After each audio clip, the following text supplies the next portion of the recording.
मैं अपने माता पिता की अकेली संतान थी। मेरा परिवार 4 लोगों का छोटा परिवार था। दरअसल मेरी बुआ हमेशा से हम सबके साथ ही रही थी। मेरी बुआ और मेरी उम्र में सिर्फ 5 साल का ही अंतर था। दादी बाबा के देहांत के बाद मेरी बुआ की सारी जिम्मेदारी मेरे पापा पर ही आ गई थी और इसीलिए वह शुरू से हमारे साथ ही रह रही थी। इसीलिए वह मेरी बुआ कम और बड़ी बहन के जैसी ज़्यादा थी। हमारे बीच बिल्कुल सहेलियों की तरह ही बातचीत होती थी। मेरी बुआ बबीता की शादी के वक्त मैं सिर्फ 17 साल की थी। मैं अपनी बुआ से बहुत प्यार करती थी क्योंकि मुझे उनसे शुरू से ही बहुत लगाव था। इसीलिए उनकी शादी के वक्त मेरा रो रो कर बहुत बुरा हाल हो चुका था।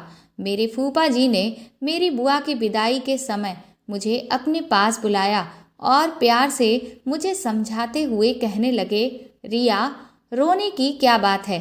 तुम्हारा जब भी दिल करे तब तुम हमारे घर चली आना।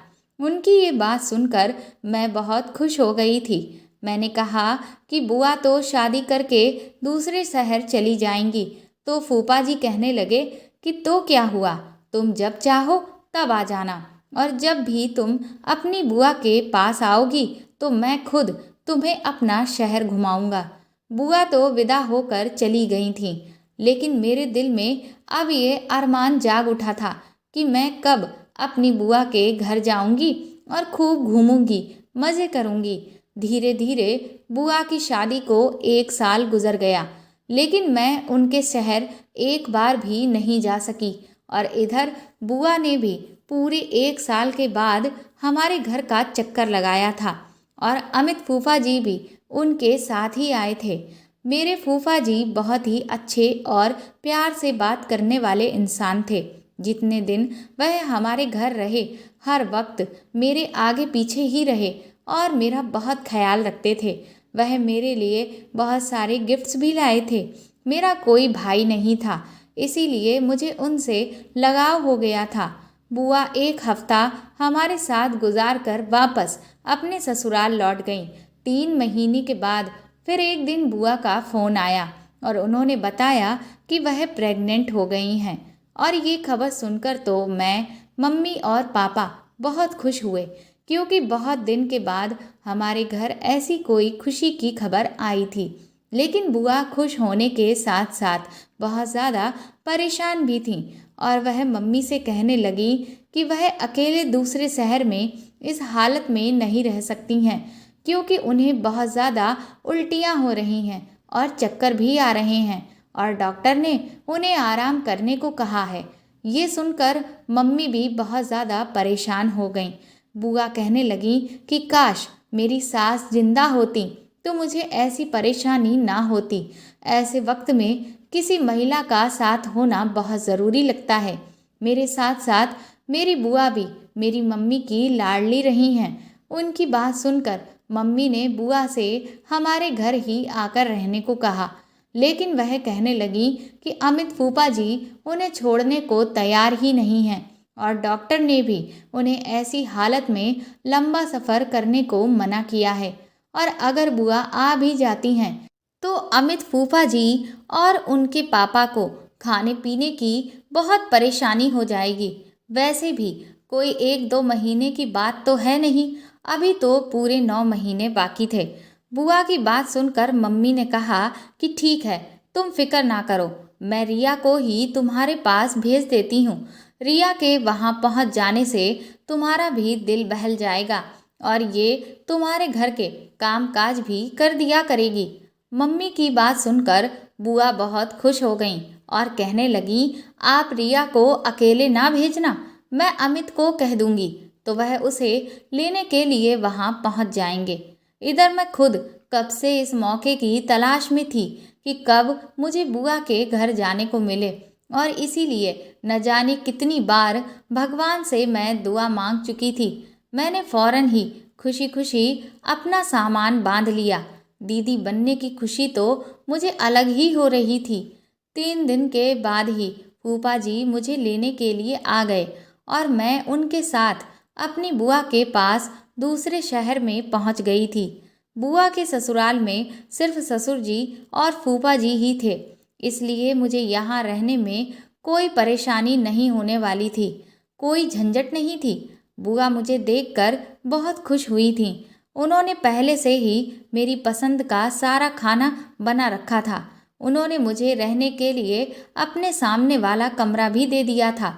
बुआ के ससुर को नमस्ते करने के लिए मैं उनके कमरे में गई तो उनका रवैया मुझे कुछ अजीब सा लगा। वह बिस्तर पर पड़े एक बीमार आदमी थे। मुझे देखकर वह बहुत ही अजीब बातें करने लगे। उनकी बातें मेरी समझ से बाहर थी, इसीलिए बुआ मेरा हाथ पकड़कर मुझे उनके कमरे से बाहर ले आईं और कहने लगी कि दरअसल उनके ससुर बहुत सालों से इसी तरह से बीमार हैं और उम्र भी हो गई है, इसीलिए अक्सर वह उल्टी सीधी बातें करते रहते हैं। लेकिन मुझे आगे से उनके कमरे में जाने की कोई ज़रूरत नहीं है। मुझे याद है कि बुआ की शादी में भी उनके ससुर नहीं आए हुए थे।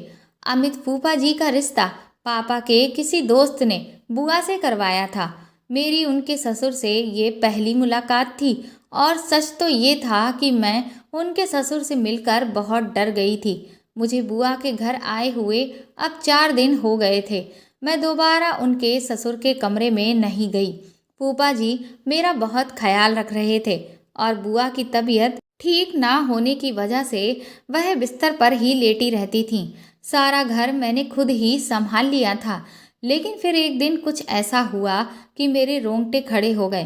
रात के खाने के बाद किचन साफ करके जब मैं अपने कमरे में आई तो मैंने सोचा कि नहा धोकर फ्रेश होकर सोती हूँ, क्योंकि गर्मी बहुत ज़्यादा थी और मैं पसीने से तरबतर हो गई थी। मैं नहाने के लिए अपने कमरे के वॉशरूम में गई तो कुछ ही देर में मुझे ऐसा महसूस हुआ जैसे कि कोई मुझे वहाँ पर देख रहा है।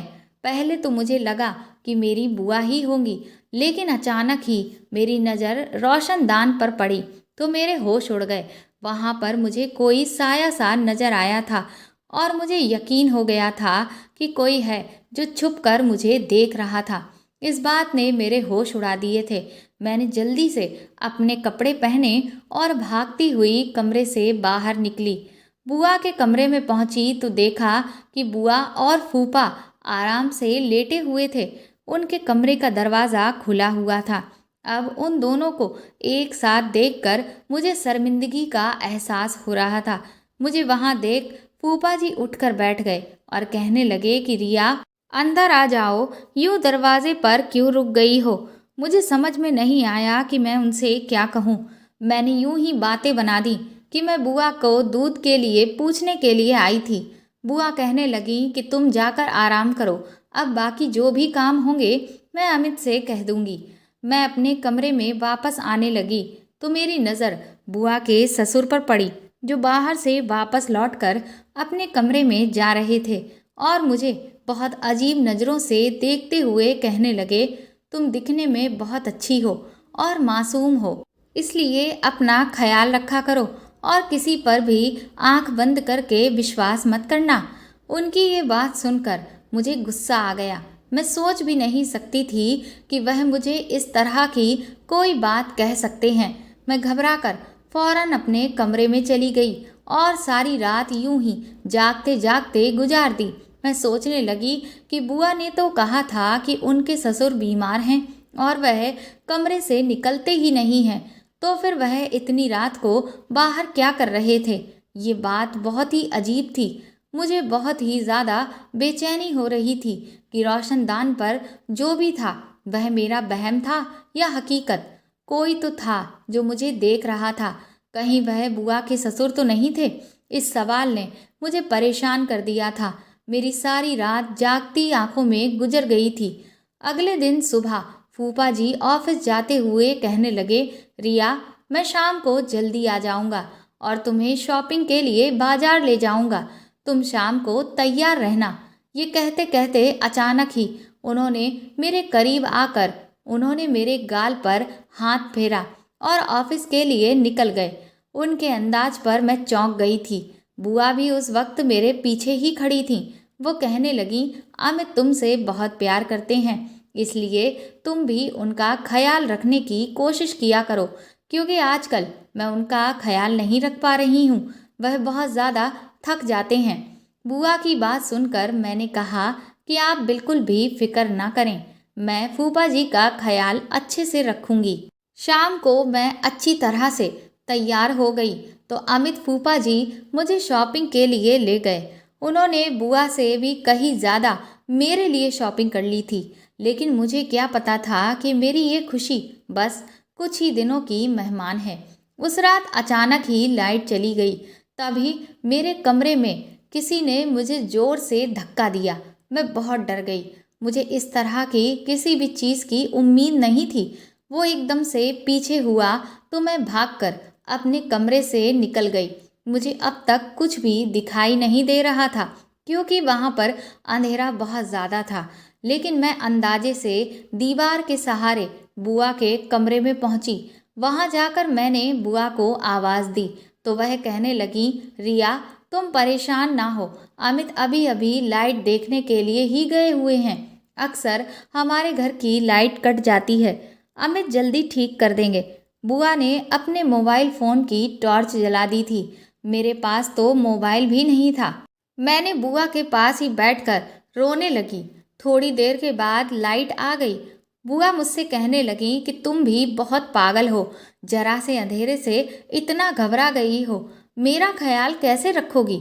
बुआ की बात सुनकर मैंने कहा, ऐसी बात नहीं है, वो दरअसल मेरे कमरे में कोई मौजूद था, इसीलिए मैं डर गई थी। मेरी बात सुनकर वो ज़ोर ज़ोर से हंसने लगी।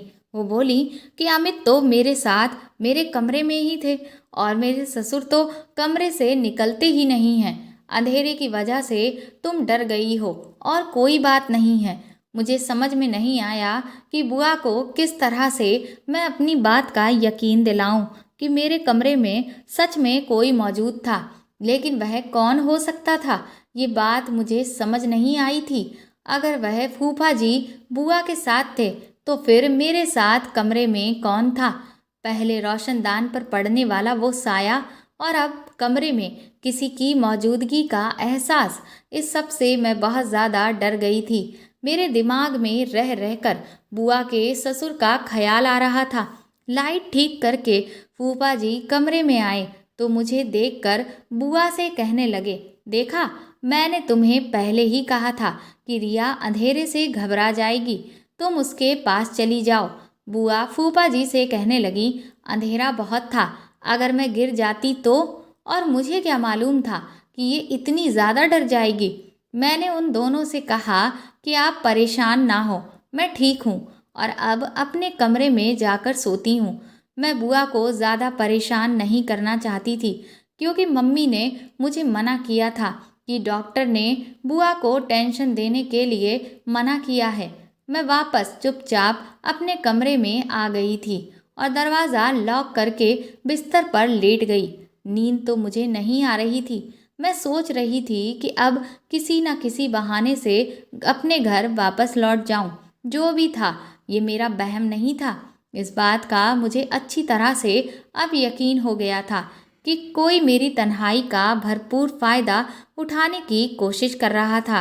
अगले दिन फूफा जी किसी काम से थोड़ी देर के लिए दोपहर के वक्त अपने ऑफिस से घर लौट कर आए। उस वक्त बुआ दवाई खाकर अपने कमरे में सो रही थीं और मैं किचन में खाने की तैयारी कर रही थी। अमित फूफा जी किचन में कब आए मुझे पता ही नहीं चला और उन्होंने मुझे अपनी आगोश में ले लिया।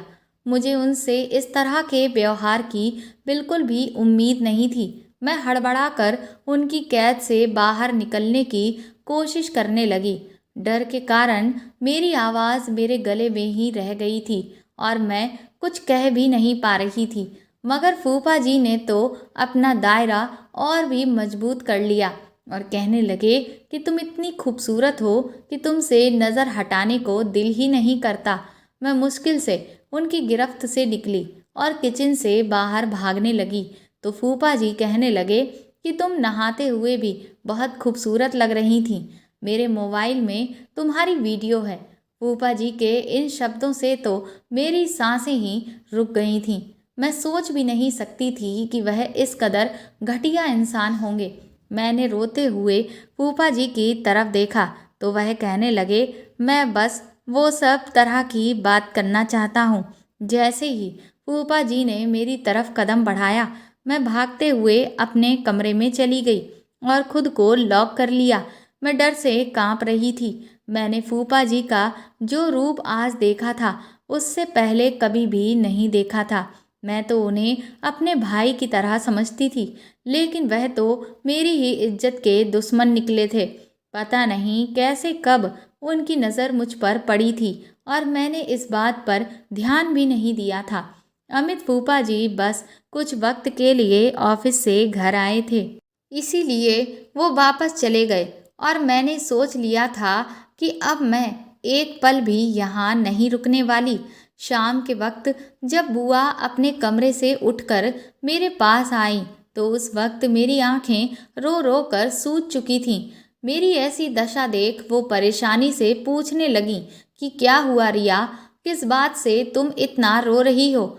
मैंने बुआ से सच छुपाया क्योंकि उनकी हालत ऐसी नहीं थी कि मैं फूफा जी के बारे में इतनी बड़ी बात उन्हें बता देती। इसीलिए बहाना बनाते हुए मैंने रोते हुए कह दिया कि मुझे मम्मी पापा की बहुत याद आ रही है और मैं घर वापस जाना चाहती हूँ। मेरी बात सुनकर मेरी बुआ ने मुझे गले से लगाया और कहने लगी, पागल, इतनी जरा सी बात पर तुमने रो रो कर अपनी आंखें सुजा ली हैं। तुम फिक्र ना करो, शाम को ही मैं अमित के साथ तुम्हें वापस घर भेज देती हूँ। फूफा जी के साथ एक शहर से दूसरे शहर के सफ़र का सोचकर मेरे तो रोंगटे ही खड़े हो गए थे। मैंने तुरंत ही बुआ से कहा, नहीं फूफा जी को आप परेशान मत करो, पापा मुझे लेने के लिए आ जाएंगे, मैं पापा के साथ ही चली जाऊंगी। बुआ ने कहा, ठीक है, अच्छी बात है, इस तरह मैं भी भैया से मुलाकात कर लूँगी। बुआ की बात सुनकर मैं खुश हो गई और वो जैसे ही मेरे पास से उठकर अपने कमरे में गईं, तभी उनकी जोरदार चीखने की आवाज़ आई। मैं फौरन बुआ के कमरे की तरफ भागी तो ये देखकर मेरे होश उड़ गए कि वह बिस्तर के पास गिरी हुई थीं और अपना पेट पकड़कर ज़ोर ज़ोर से चीख रही थीं। मैंने बुआ को उठाकर बिस्तर पर लिटाया और बहुत देर तक उनके पास बैठी रही। उनकी हालत मुझे बिल्कुल भी ठीक नहीं लग रही थी। मैंने बुआ से कहा कि चलिए डॉक्टर के पास चलते हैं, लेकिन उन्होंने साफ मना कर दिया और मेरा हाथ पकड़कर कहने लगी, रिया, तुम मुझे छोड़कर ना जाओ, मैं इस हालत में अकेली नहीं रह सकती हूँ। आज तो तुम थी जिसने आकर मुझे उठाया और मुझे संभाल लिया, लेकिन तुम्हारे जाने के बाद अगर ऐसा कुछ भी हुआ तो मैं और मेरा बच्चा ऐसे ही मर जाएंगे। बुआ की बात सुनकर मैं बहुत परेशान हो गई। बहुत मजबूरी में मैंने वहाँ कुछ दिन और रुकने का फैसला किया और बुआ से कहा कि आप बिल्कुल भी फिक्र ना करें, मैं आपके साथ ही हूँ। मेरी बात सुनकर बुआ को बहुत खुशी हुई और उन्होंने मुझे गले से लगा लिया। फूफा जी भी शाम तक वापस आ गए थे। बुआ ने उन्हें बताया कि गिर जाने की वजह से उनकी तबीयत बहुत खराब हो गई थी। ये सुनकर अमित फूफा जी भी परेशान हो गए। फिर वो मुझसे कहने लगे कि जाओ बबीता के लिए केसर वाला दूध बनाकर ले आओ। मैं किचन में जाकर दूध बना रही थी कि एक बार फिर अमित फूफा जी किचन में आ गए और मेरे साथ वो सब करने लगे जिससे किसी भी लड़की की हालत खराब हो जाए। मैंने अमित को धक्का दिया और गुस्से में कहा कि आपको शर्म नहीं आती? आपकी पत्नी की हालत इतनी खराब है और आप अपनी भतीजी के साथ ऐसी हरकतें कर रहे हैं। फूफा जी के ऊपर मेरी किसी भी बात का कोई भी असर नहीं हुआ। वह एक बार फिर से मेरे साथ उस सब को अंजाम देने लगे। मैं ज़ोर ज़ोर से चीखने लगी थी। मेरी आवाज़ सुनकर बुआ किचन में आ गईं। उस समय मैं इस कदर घबराई हुई थी कि बुआ की तबीयत का मैंने नहीं सोचा और मैंने फूफा जी का सारा सच उन्हें साफ साफ बता दिया। बुआ ने एक नज़र मुझ पर डाली और दूसरी नज़र फूफा जी पर और उनसे कहने लगी कि तुम कैसे मर्द हो जो एक 18 साल की लड़की को भी काबू में नहीं कर सकते। इसने पिछले 1 हफ्ते से ही तुम्हें अकेले नचाया हुआ है और तुम अभी तक कुछ भी नहीं कर पाए। बुआ की बात सुनकर मेरे कदमों तले से जमीन निकल गई थी। मैंने हैरानी से बुआ से पूछा कि आप ये क्या कह रही हैं। बुआ के चेहरे पर एक अजीब सी मुस्कुराहट आ गई। वो मेरा हाथ पकड़कर मुझे अपने साथ अपने कमरे में ले गईं। मैं हैरानी से बुआ को देख रही थी। वो मेरे बालों में हाथ फेर कर कहने लगी, देखो रिया, मेरी बात गौर से सुनो। मैं अमित का सारा सच जानती हूँ, लेकिन जो कुछ हमें तुमसे चाहिए वो सब तुम्हें करना ही होगा।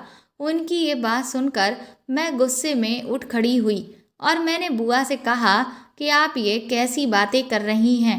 आप जानती हैं कि आपका पति मेरे साथ क्या करना चाहता है।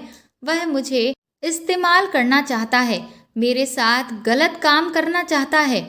आप कैसे ऐसे इंसान के साथ ज़िंदगी गुजार सकती हैं जो कि आपके प्रेग्नेंट होने के बाद भी आपकी भतीजी पर नज़र जमाए बैठा है। वो आपको और आपके बच्चे को सारी ज़िंदगी क्या देगा। मेरी बात सुनकर बुआ कहने लगी, तुम्हें अमित के साथ वह सब कुछ करना ही होगा जो वह तुमसे चाहता है, वरना वह कभी बाप नहीं बन सकेगा। बुआ की बात सुनकर मैंने कहा कि आप ये कैसी बातें कर रही हैं। आप पेट से हैं और फूफा जी पिता बनने वाले हैं। बुआ ने कहा, नहीं, मैं माँ नहीं बन सकती। यही बात पता चलने पर तो तुम्हें यहाँ बुलाया था, ताकि तुम यहाँ आकर मुझे और अमित को एक बच्चा दे सको। अमित किसी और का बच्चा गोद लेना नहीं चाहते थे, उन्हें अपना बच्चा चाहिए था और इसके लिए मेरे पास इससे ज़्यादा आसान रास्ता और कोई नहीं था, क्योंकि मैं किसी दूसरी औरत को अपनी सौतन बनाकर नहीं लाना चाहती थी। इसलिए मैंने फैसला किया है कि मैं इस काम के लिए तुम्हें कुर्बान कर दूंगी। वैसे भी तुम मेरी सगी भतीजी तो हो नहीं। मैं अमित से बहुत मोहब्बत करती हूँ और उसे किसी भी कीमत पर छोड़ना नहीं चाहती। इसीलिए मैं चाहती हूँ कि तुम गर्भवती हो जाओ और मेरी और अमित की ज़िंदगी में बच्चे की इस कमी को पूरा कर दो। मैं तो अब तक फूफा जी को अपना दुश्मन समझ रही थी, लेकिन मेरी बुआ भी इस गंदे खेल में उनकी बराबर की हिस्सेदार थी। अपना घर बचाने की खातिर मेरी बुआ ने मेरी ज़िंदगी खुद दांव पर लगा दी थी। मैंने अपनी बुआ के आगे हाथ जोड़ लिए और उनसे कहा कि मैं अपने घर वापस जाना चाहती हूँ, लेकिन मेरी बुआ ने मेरी एक ना मानी और रात के अंधेरे में मुझे अपने पति के कमरे में भेज दिया। मेरे पास बचने की कोई गुंजाइश नहीं थी, क्योंकि मेरी बुआ ने मुझे धमकी दी थी कि अगर मैंने उसकी बात ना मानी तो अमित मेरे साथ वो सब करेंगे और उसका इल्ज़ाम भी मेरे किसी झूठे आशिक के नाम पर डाल देंगे और मैं सारी ज़िंदगी अपने मम्मी पापा को अपने चरित्र की सफाई नहीं दे सकूंगी। मैंने सोचा भी नहीं था कि कभी मेरी बुआ मेरे साथ ऐसा व्यवहार करेगी। मैं जानती थी कि मैं अपनी बुआ की सगी भतीजी नहीं हूँ। मुझे मेरे पिता ने गोद लिया था, लेकिन मैंने हमेशा ही सबको अपना सगा ही माना था। अपनी बुआ को भी सगा ही समझा था। कभी ये फ़र्क हम दोनों के बीच आएगा ये मेरे ख्याल में भी नहीं था। मेरी बुआ ने मुझे खींचते हुए कमरे में धकेलने की कोशिश की तो मैं खुद को छुड़वाने के लिए शोर शराबा करने लगी। मेरी बुआ के ससुर कमरे से निकल आए। उन्होंने फौरन ही बीच में आकर मुझे मेरी बुआ से छुड़वाया। उन्होंने मेरी बुआ और अपने बेटे को धमकी दी कि अगर उन दोनों ने मेरे साथ कोई भी ऐसी वैसी हरकत करने की कोशिश की तो वह पुलिस को फ़ोन कर देंगे। फूफा जी तो गुस्से में अपने पापा के साथ बदतमीज़ी करने लगे, लेकिन उनके पापा किसी भी हाल में मुझे अकेला छोड़कर पीछे नहीं हटे और मेरी खातिर वो अपने बेटे से झगड़ा करके मुझे अपने कमरे में ले आए। वो कहने लगे, बेटा, मुझे पहले दिन से ही शक था कि इन दोनों की नीयत गलत है। अगर मैं तुम्हारी बुआ के खिलाफ कुछ भी तुमसे कहता तो शायद तुम कभी भी मुझ पर यकीन ना करती। अब जबकि तुम सब कुछ जान चुकी हो कि ये दोनों इंसान नहीं बल्कि हैवान बन चुके हैं, शायद मुझसे अपने बेटे की परवरिश में कोई कमी रह गई है। इसकी वजह से आज हमें ये दिन देखना पड़ रहा है। मैंने अमित के पापा के फ़ोन से ही अपने घर फ़ोन मिलाया और अपने पापा को सारी हकीकत बता दी। अगली सुबह मेरे पापा मुझे लेने के लिए आ गए। उन्होंने मेरी बात पर बुआ से हमेशा के लिए सारे रिश्ते ख़त्म कर दिए। पापा को भी इस बात पर अफसोस हो रहा था कि शायद उनकी परवरिश में ही कोई कमी रह गई थी, जबकि उन्होंने तो कभी भी अपनी बेटी और अपनी बहन में कोई फ़र्क नहीं किया। इसीलिए बुआ ने उनके प्यार का ये सिला दिया है। और मैं सोच रही थी कि मेरी कौन सी अच्छाई मेरे काम आ गई, जो अमित जैसे शैतान के पापा मेरी आवाज़ सुनकर मुझे बचाने आ गए। इस बात को कई साल गुजर गए हैं। मेरी बुआ के साथ हमारा अब कोई भी रिश्ता नहीं रहा है, लेकिन एक बात मुझे अच्छी तरह से समझ में आ गई कि मेरी माँ ने मुझे बुआ के घर अकेले भेजकर बहुत बड़ी गलती की थी और मैंने एक गैर इंसान पर भरोसा करके बहुत बड़ी भूल की थी। मेरी बुआ ने जो कुछ मेरे साथ किया वह बर्दाश्त से बाहर था, लेकिन आज की दुनिया में यही सब कुछ हो रहा है। इसीलिए हर कोई अपनी इज्जत को बचा कर रखे, किसी पर विश्वास ना करें, क्योंकि कुछ ऐसे रिश्ते होते हैं जो अपने मतलब के लिए कुछ भी कर सकते हैं। उनको किसी से कोई मतलब नहीं होता, बस अपना मतलब निकालना ही उनका पहला मकसद होता है। उन्हें अपने स्वार्थ के आगे सही गलत कुछ भी समझ में नहीं आता। तो दोस्तों, आपको मेरी ये कहानी कैसी लगी कमेंट करके ज़रूर बताएं और प्लीज़ इस कहानी को ज़्यादा से ज़्यादा शेयर और लाइक करके मेरे चैनल को सपोर्ट करें। साथ ही अगर आप चाहें तो मुझे सुपर थैंक्स भी खरीद कर दे सकते हैं। सुपर थैंक्स का ऑप्शन आपको इस वीडियो के नीचे दिए हुए सभी ऑप्शंस में दिख जाएगा, जो कि हार्ट शेप में बने हुए डॉलर के साइन के तौर पर है। और अगर आप मेरे चैनल पर नए हैं तो सब्सक्राइब करके बेल आइकन को ज़रूर दबा दीजिएगा, ताकि आगे भी मैं आपको ऐसी ही अच्छी कहानियाँ सुनाती रहूँ। Thank you.